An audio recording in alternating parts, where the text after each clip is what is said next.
Agora sim, para buscar fazer com que os queridos amados irmãos entendam, né, que foram esses sinais aí que eu fiz, exatamente para lembrar de alguns aspectos importantes. O primeiro aspecto importante: hoje, no dia 22 de abril do ano 2020, é o dia em que o Estado e o município de Belo Horizonte decidiu, através de decreto, que nós devemos utilizar a máscara para nós cuidarmos e nos precavermos de qualquer tipo de contágio ao coronavírus. E a minha intenção não é muito fácil falar com a máscara, porque o som ficaria abafado.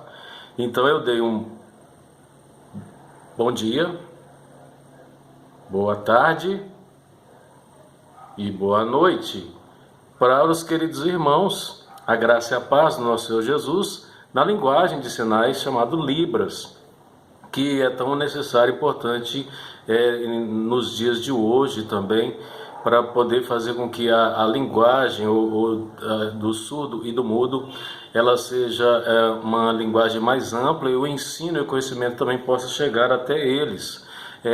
Nesse sentido, gostaria de estar dando bom dia, boa tarde, boa noite, porque eu não sei qual horário que o querido irmão ou a querida irmã vai estar acessando esse vídeo, que vai ser um breve vídeo de estudo das Escrituras, um estudo da Palavra de Deus baseado na Confissão de Fé de Westminster. Nós tínhamos visto então sobre a criação lá na igreja, e agora hoje, quarta-feira, que é o dia do estudo bíblico, eu vou apresentar então esse breve vídeo estudando, né, e demonstrando sobre as Escrituras Sagradas.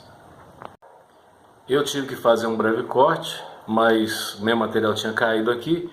Mas continuando ao pensamento, quando nós estudávamos ali na congregação do Recanto Verde, nós estávamos vendo exatamente sobre a criação. E interessante que nós víamos que sobre a criação, ela revela o poder de Deus, ela revela que há um Deus por trás da criação que deve ser adorado, deve ser exaltado. E o que a gente vê é que a criação aponta para um Criador maior, um Deus todo-poderoso. Tanto que a Escritura nos ensina lá em Romanos, né, capítulo 1, sobre a questão de serem indesculpáveis. E aí os irmãos me permitam estar fazendo a leitura desse texto. É exatamente porque os atributos invisíveis de Deus, assim como o seu eterno poder, como também a sua própria divindade, claramente se reconhecem desde o princípio do mundo, sendo percebidos por meio das coisas que foram criadas.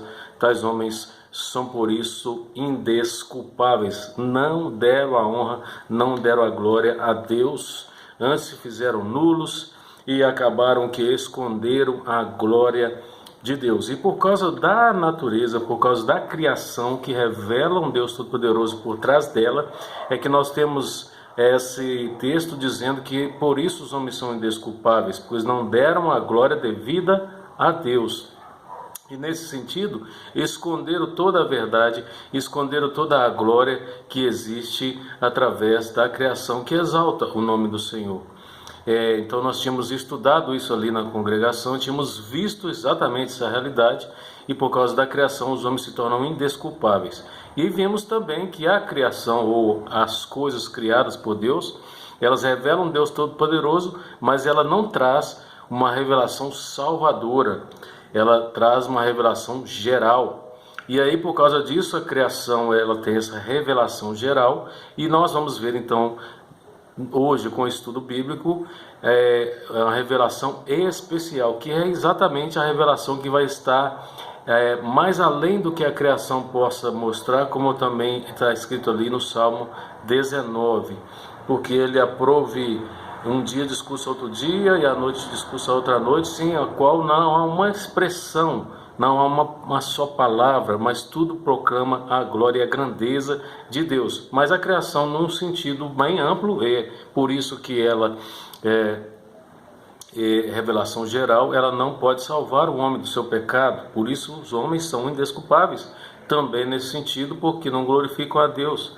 E nesse aspecto, nós temos então as Escrituras Sagradas, que é a revelação especial, e através dela que nós temos condições de entender o plano salvífico para o homem caído por causa do pecado e principalmente entender, meus queridos amados, exatamente a grandeza do Senhor no sentido de propor uma revelação que é inspirada por Deus, que é tratada por Deus para os homens, a fim de que ele tivesse acesso, a fim de que o homem na sua natureza tivesse conhecimento de Deus, saber quem é Deus por trás de toda a criação e entender sobretudo o plano maravilhoso da salvação em Cristo Jesus através da revelação da palavra, a revelação então especial.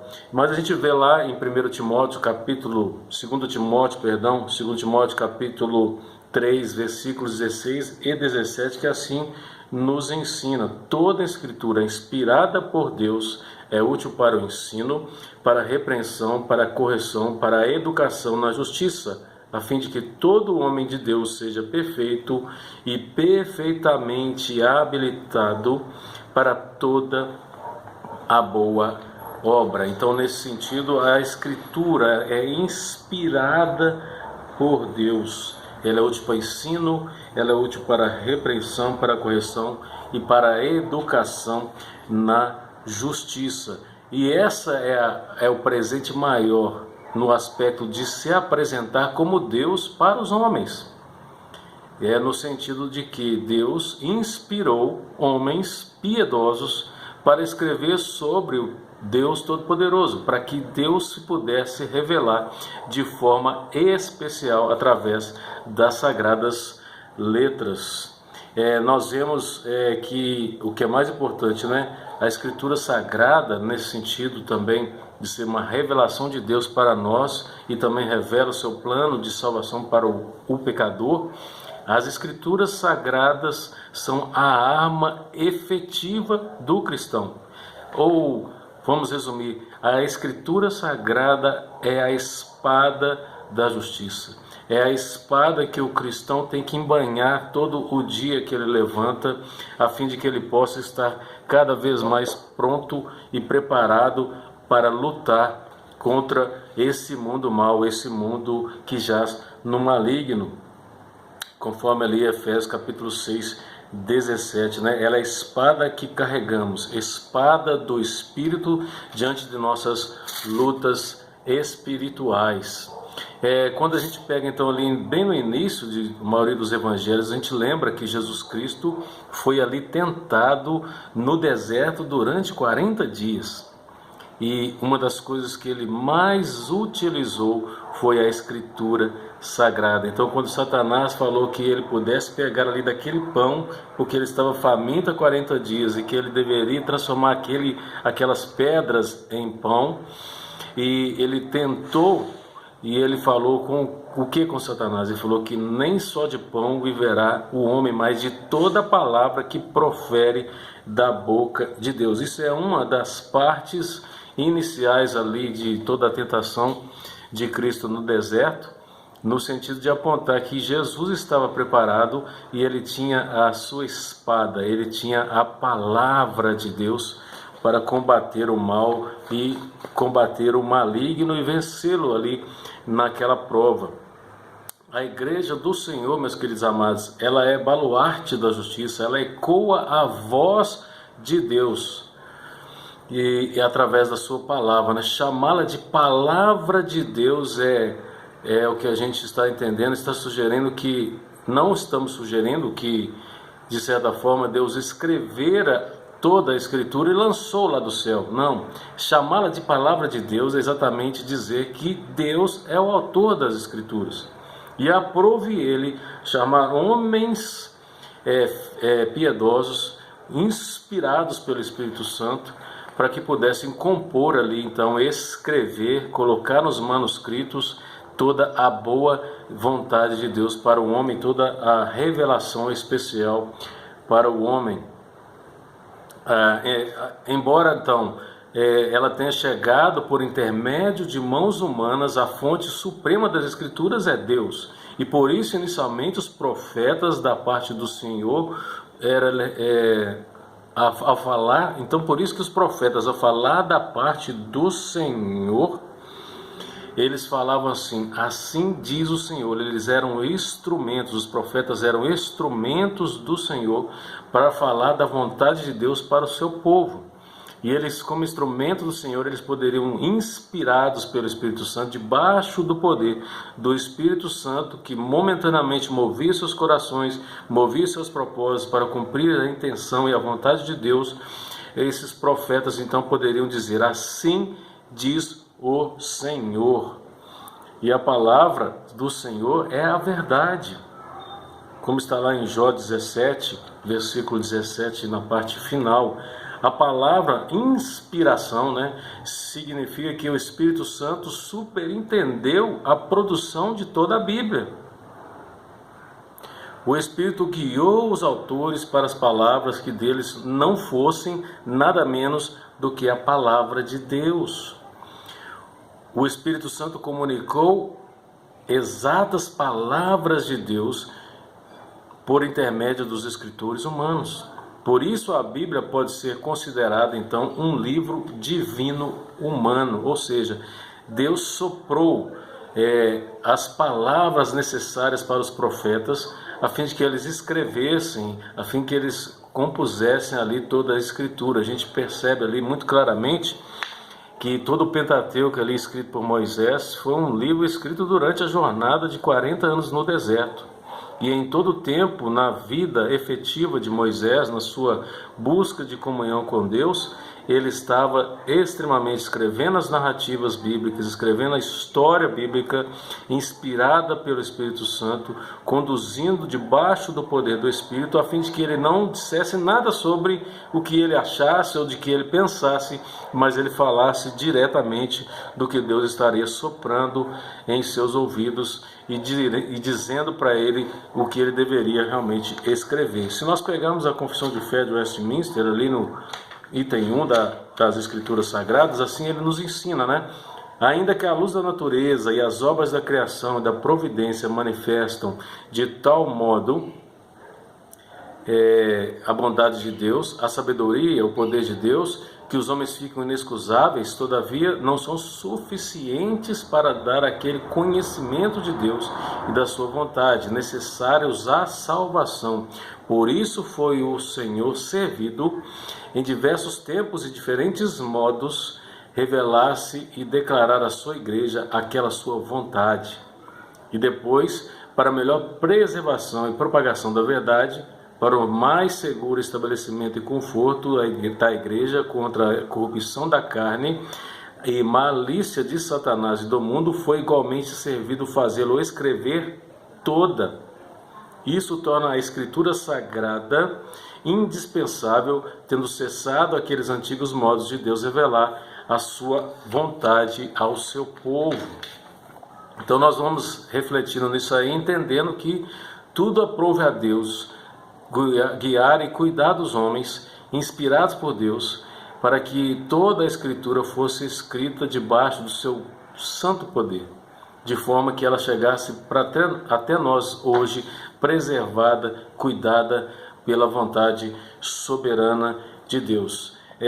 A gente pode pegar aqui também, dentro desse aspecto, Hebreus capítulo 1, versículo 1 e 2, assim também nos ensina a respeito dele ter inspirado homens a falar da sua Sagrada Escritura. Ele fala assim: havendo Deus outrora falado muitas vezes, de muitas maneiras, aos pais pelos profetas, nesses últimos dias falou pelo Filho, que constitui o herdeiro de todas as coisas, pelo qual também fez o universo. 2 Pedro capítulo 1, verso 21, porque nunca, jamais, qualquer profecia foi dada por vontade humana, entretanto, homens santos falaram da parte de Deus, movidos pelo Espírito Santo. E aí está a declaração formal da própria Escritura, de que realmente homens santos foram usados da parte de Deus e movidos pelo Espírito, a fim de que escrevessem todas as profecias, a fim de escrevesse toda a Escritura Sagrada, de forma que ela fosse compilada como nós a conhecemos, Como ele diz aqui, porque nunca, jamais, qualquer profecia foi dada por vontade humana. Por isso que as Escrituras Sagradas são inspiradas por Deus. Ela não é escrita por nenhuma vontade humana. Também capítulo 2, no item 2, né, que fala sobre as Escrituras, sob o nome da Escritura Sagrada, ou Palavra de Deus escrita, inclui-se agora todos os livros do Antigo e Novo Testamento, todos dados por inspiração de Deus para serem a regra de fé e prática. Por isso que é interessante também eu ter falado nesse sentido que a Escritura, a nossa regra de fé e prática, ela deve ser a nossa espada, que nós devemos empunhá-la todo o santo dia, porque a nossa guerra não é contra o sangue, mas sim nem contra o sangue, nem contra a carne, mas sim contra principados e potestades nas regiões celestiais. A nossa luta é, de uma certa forma, entre o espírito e a carne, nossa velha criatura querendo assumir a nova criatura regenerada em Cristo Jesus. Mas a nossa luta também é contra o mal que habita em nosso coração e o mal que tenazmente nos assedia através das vontades aí, dos desejos da carne e principalmente a sedução, né, do diabo que está ao derredor. E a palavra de Deus, ela tem esse poder, porque ela é a nossa espada na qual devemos, de certa forma, empunhá-la. Também no item 4, da Confissão de Fé de Westminster, também nos ensina mais coisas preciosas. Eu estou sem muito apoio aqui, então eu tenho que ficar olhando para baixo para ver se estou abrindo na página certa. Então vamos lá. A autoridade da Escritura Sagrada, razão pela qual deve ser crida e obedecida, não depende de testemunho de qualquer homem ou igreja, mas depende somente de Deus. A mesma verdade que é o seu autor tem, portanto, de ser recebida porque é a palavra de Deus. E porque a Escritura Sagrada tem a autoria primária do próprio Deus, e ele inspirou homens a escrever a sua vontade, Deus é o seu autor, e por isso, sendo ele Deus, ele não pode mentir. A Escritura Sagrada é a pura verdade. E por isso ela deve ser crida, e por isso ela deve ser seguida, porque ela é a nossa regra de fé e também a nossa regra de prática.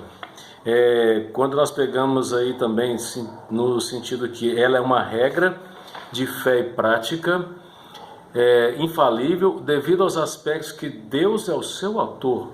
A Escritura é infalível, a Escritura é inspirada por Deus e, sobretudo, nesse sentido, ela é infalível e inerrante. Deus seria incapaz de fazer algo falso. Sua palavra é totalmente verdadeira e digna de confiança. Qualquer literatura humana está passível de erro, não é, meus queridos? A Bíblia, porém, não é um projeto humano normal. Sendo ela inspirada por Deus, sua redação foi supervisionada por Ele. Então, não pode ter erros. Por isso que, nesse sentido, a Escritura Sagrada pode ser considerada um livro divino, humano, mas todo o tempo e em toda a história, Deus superentendeu, Deus cuidou, Deus preservou e Deus ditou, inspirou os autores sagrados para que escrevesse estritamente o necessário para se conhecer de Deus, para se conhecer da pessoa do Espírito Santo e principalmente conhecer da pessoa do Filho, nosso Deus, do Filho de Deus, nosso Senhor e nosso Salvador Jesus Cristo, que Ele é um com o Pai, e a quem vê a Jesus vê a Deus que está no céu. E a Escritura nos revela todo esse poder, o poder da Trindade. Desde a criação é o poder da Trindade que vem reinando e que vem inaugurando a história humana e o plano de salvação para esse homem caído através do Evangelho. E como a gente já viu no estudo do livro de Atos, né? Lucas ali apresenta logo no início do seu primeiro capítulo a ideia de que tudo colabora para o plano de salvação, no sentido de que Deus é o autor da salvação e Ele concede ao seu Filho Jesus essa obra maravilhosa do plano salvífico, e o Espírito Santo aplica em nós essa verdade, fazendo que nós cremos e creiamos sempre na palavra de Deus como verdade para nossas vidas, e principalmente nesse aspecto de trazer né, a salvação para nossas vidas, porque não há salvação fora de Jesus Cristo, porque Ele é o único caminho, a verdade e a vida. Também lá no item 8 da Confissão de Fé de Westminster, que trata sobre a Escritura Sagrada, logo no seu primeiro capítulo, assim diz: o Antigo Testamento em hebraico e o Novo Testamento em grego, sendo inspirados imediatamente por Deus e pelo seu singular cuidado e providência, conservados puro em todos os séculos, são por isso autênticos, e assim em todas as controvérsias religiosas a Igreja deve apelar para elas como um supremo tribunal. Mas, não sendo essas línguas conhecidas por todo o povo de Deus, que tem direito e interesse nas Escrituras e que deve, no temor de Deus, lê-las e estudá-las, esses livros têm de ser traduzidos na línguas vulgares de todas as nações aonde chegarem, a fim de que a palavra de Deus, permanecendo neles abundantemente, adorem a Deus de modo aceitável e possuem esperança pela paciência e conforto das Escrituras. E nesse sentido, exatamente, Deus é o provisionador, Deus é aquele que mantenedor das Escrituras Sagradas e foi zeloso para com ela, para que ela chegasse até nós perfeita, acabada, completa, de forma que os livros do Antigo Testamento e os livros do Novo Testamento, como eu li aqui, eles fazem parte de um cânon, eles fazem parte então de toda a obra que perpassa toda a Escritura Sagrada, e não há como acrescentar, nem tirar, nem uma vírgula, nem o i, conforme o próprio Jesus ali ensina no Apocalipse de João. As Escrituras Sagradas chegaram até nós graças à reforma religiosa, né? A reforma religiosa ali com Martinho Lutero foi primordial, foi essencial para que as Escrituras Sagradas tivessem a centralidade na igreja. Ou seja, a igreja ela não seria mais servida com seus dogmas nem com suas tradições, mas ela deveria ser servida com a centralidade das Escrituras.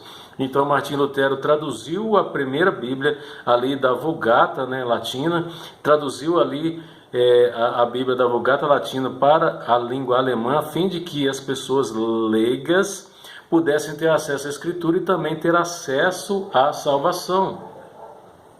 E nesse sentido, então, a reforma ela promoveu a palavra de Deus, e graças à promoção da palavra de Deus com a reforma religiosa, a palavra de Deus pôde chegar íntegra, pôde chegar perfeita, pôde chegar até nós, gentios, né, em todos os cantos da terra, graças a Deus por isso, porque Ele é o Deus que cuida, Deus que preserva, e Deus que ampara e protege as suas Escrituras, para que ela chegasse até nós, então, através de traduções fidedignas, principalmente, né? Mateus capítulo 5, verso 18, porque em verdade vos digo, até que o céu e a terra passem, nem um i ou um tio passará da lei, até que tudo se cumpra. Colossenses 3,16.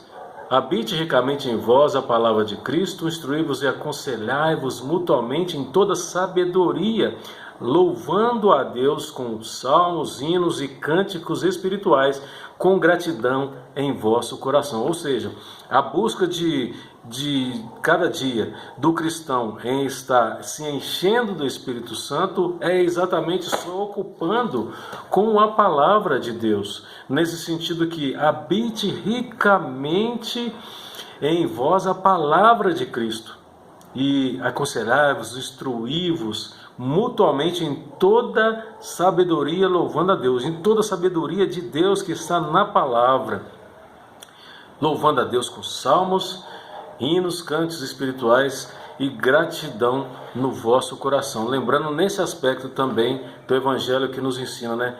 Porque a verdade é que a palavra de Deus, céus e terra passarão, mas a palavra de Deus jamais passará. E nesse sentido ele fala que até que o céu e terra passe, nem um i ou um tio passará da lei, até que tudo se cumpra. Por isso que é necessário nós confiarmos na palavra de Deus como fonte inspirada pelo Espírito Santo, no sentido que Deus aprove cuidar dela, utilizando homens para que revelasse a sua verdade para nós e o seu conhecimento para nós. E o homem, de forma como instrumento, ele não escreveu nada que venha da sua mente, nada que venha do seu coração, mas ele escreveu sobre e pela mediação poderosa do Espírito, inspirado pelo Espírito, para trazer a palavra de Deus de forma perfeita, de forma íntegra, de forma que a palavra de Deus é tão perfeita, inerrante e principalmente ela infalível, porque o seu autor é Deus. Ele vem trazendo para nós todo o cumprimento da palavra.